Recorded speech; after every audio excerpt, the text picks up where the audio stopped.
Hi, this is Eric Ruderman from Northwestern University in Chicago, and I want to welcome you to RA Month on Room Now. Today, I'm going to be debating Dr. Orrin Troum on the appropriate use of imaging in rheumatoid arthritis, and I'm going to see if I can persuade you that routine imaging is really not any longer appropriate in rheumatoid arthritis, and he's going to try to persuade you in the alternative. Mind you, I'm not opposed to any imaging in rheumatoid arthritis when appropriate. It's just routine imaging that I'm going to argue against because I don't believe it has any value anymore. Historically, we used radiographs as a way to assess for erosions and bony change in the joints in patients with rheumatoid arthritis. And structural change was really used as a surrogate for loss of function over time, which is why the FDA has always seen value in using radiographic change as a biomarker of structural change and hence ultimately functional change, as functional limitations can be driven by structural damage in the long term, just as they are driven by inflammation and pain in the short term. However, all of this dates to an era in rheumatoid arthritis in which our patients sustained significant structural damage. And once we started to use methotrexate routinely in the early 1980s and then eventually biologic therapy, we no longer see that. We no longer have patients with dramatic structural damage over time. And so I think the world has changed. It's very reasonable to get radiographs at baseline. The presence of erosive disease, just like very elevated acute phase reactants or high titers of rheumatoid factor or anti-CCP antibodies can indicate patients who should be treated more aggressively in order to minimize disease damage over time and the impact of the disease. However, I don't think there's any longer a role for routine monitoring of radiographs. Those of you who've been at this for a while may remember that in the past, we used to do annual x-rays on patients, and the goal was really to document progressive damage. Unfortunately, that was in an age when we saw progressive damage, but really couldn't do anything to mitigate it. Now, we have so few patients who are not well controlled with medication, which is our goal of therapy, that they don't have damage, and it's just not worth it to do regular x-rays anymore. And when there is progression that we see over time, it's really that so few patients have any meaningful progression that it's really not a useful parameter to follow. When we look at x-ray change over time in clinical trials, there is very little change over time, and often we're looking at differences of 1 or 2 sharp units, which is barely a half an erosion. And for the patients who have more than that, it's a handful of patients in a large trial.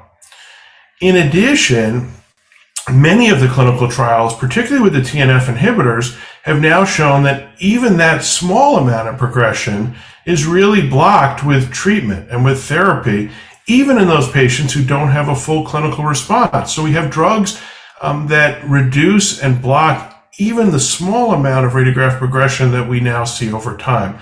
And finally, and I think importantly, when there is some progression on x-rays, there is absolutely no data to suggest that any one agent is better than another at reducing that progression, nor that a change in treatment would make any difference. So I would never change therapy in a patient who's clinically doing well just because they have progression on their radiographs. And the first rule of any diagnostic testing, including x-rays, is never order a test if you don't intend to act on what you find. Now, I will add a caveat here. MRI and ultrasound, more advanced imaging techniques, may have some value in determining whether a given patient's disease is clinically active when you're not really sure. On the other hand, MRI findings of erosions, which are sometimes reported, have never been well correlated with any true progressive structural damage. So I don't think MRI is of any value if that is your goal in doing them.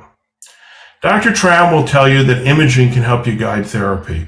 And I suppose in some isolated circumstances that may be true. However, I do think that the ongoing focus on radiographic image and radiographic change that's driven in part by industry trying to get structural damage claims into their labeling has really distracted us from our primary goal of clinical and functional remission in rheumatoid arthritis. And that is where we should be focusing our efforts. Hello, I'm Orrin Troum, and I'm in Santa Monica, California. And my task was to talk about the utility of imaging in rheumatoid arthritis. And I'll speak about three things. One, when are x-rays appropriate or needed in evaluating patients with RA? Is there a value to serial, repeated, or annual imaging? And is there value in that? And when or if advanced imaging, such as ultrasound or MRI, should be incorporated into the evaluation and care of patients with rheumatoid arthritis. I'll start with the first in regard to conventional radiography or x-rays. And I think times have changed. When I first was doing my training back in the early 1980s, the American College of Rheumatology and others encouraged annual x-rays to find changes in patients that had rheumatoid arthritis if they were progressing with joint space narrowing and erosions, looking at sharp scoring. But since the availability of advanced therapies, which really have revolutionized the treatment of rheumatoid arthritis, I don't think that's necessary, because conventional radiography really doesn't change that much if patients are put on appropriate therapies. Methotrexate, typically the anchor drug, in other countries, maybe sulfasalazine.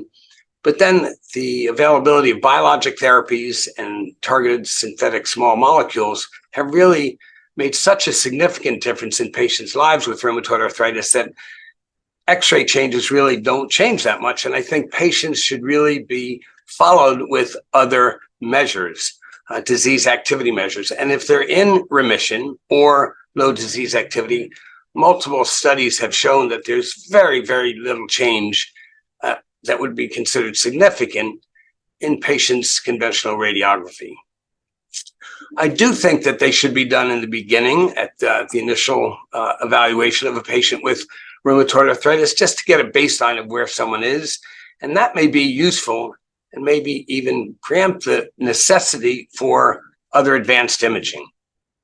The second is there value to serial or repeated annual imaging, whether it be x-rays or other imaging. And I've just spoken to the issue of regular x-rays, and I don't think there is value in that if patients are being monitored with some measurement. I use the C-dye in my office, but the S-dye, Rapid 3, whatever you're using, at least there's some measurement to make sure patients are in low disease activity or hopefully remission. And then the third, when or if advanced imaging, and in particular MRI or ultrasound, are warranted. Over 20 years ago, I started using actually an extremity MRI to evaluate the patient's hands, wrists, and feet of folks that had inflammatory arthritis. And as had already been published, Mikkel Ostergaard, Phil Conahan, Paul Emery in Europe had noted that X-rays were okay, but advanced imaging such as MRI were twice as sensitive for picking up erosions.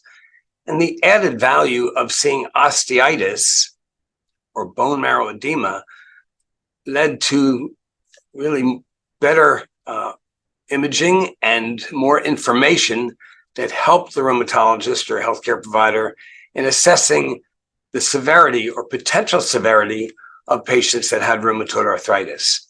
So the hope would be that you got to a patient before they had erosions, and osteitis was the best predictor of future erosions, but it also picked up synovitis, later incorporated into the Ramirez or RA MRI scoring was tenosynovitis, synovitis, osteitis. All of these measures helped in the early evaluation of patients with rheumatoid arthritis.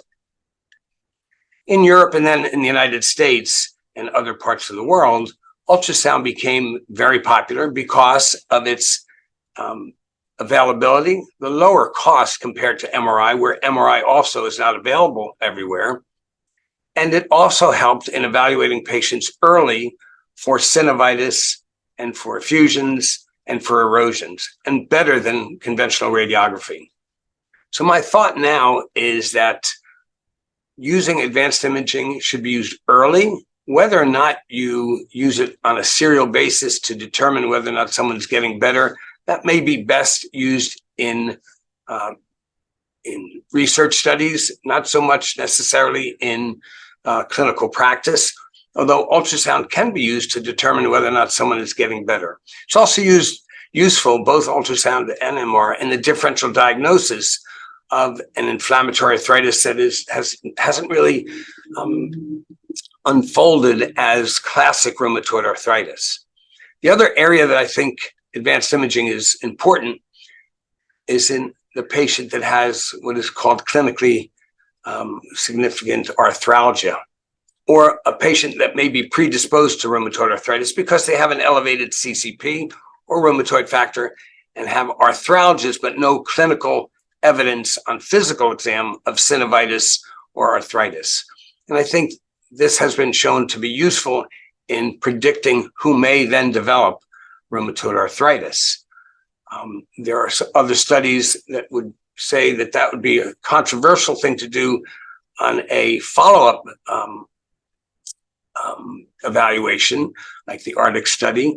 But I think this can be very helpful for evaluating patients and in the differential diagnosis of patients that may ultimately get rheumatoid arthritis. Thank you very much.